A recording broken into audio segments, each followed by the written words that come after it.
question I'm often asked is, how much do logic apps cost to run?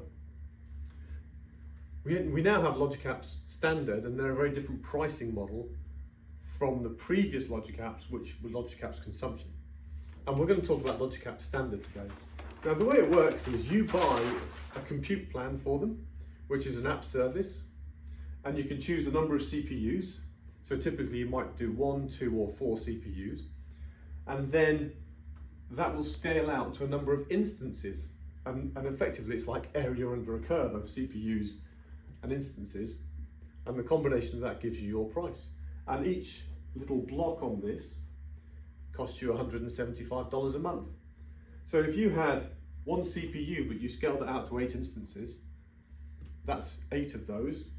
But if you had 2 CPUs but only 4 instances, 8 of those, it's the same price. Similarly, if you had 4 CPUs, 2 instances, it's the same price. Now, if you want to be much more lean with your spending, you're going to spend less if you've just got the smaller instance and you scale that more horizontally, because then it'll, as that works with load, it'll come back down to a smaller amount. But that might not work with the actual workloads you've got. So there's still some things you can do to optimize, and we'll talk about that next time.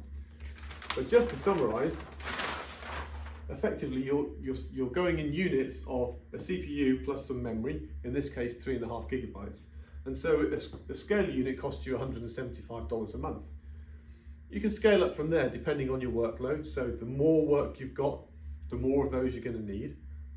And then we can also advise you on that to give you a good feel for that. And there are some extra costs as well, to a much smaller extent.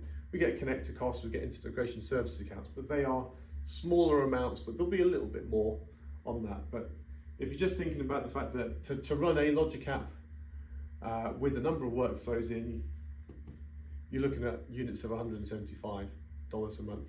That's a pretty good guide to start with. Next time, we'll talk much more about how you can optimize this.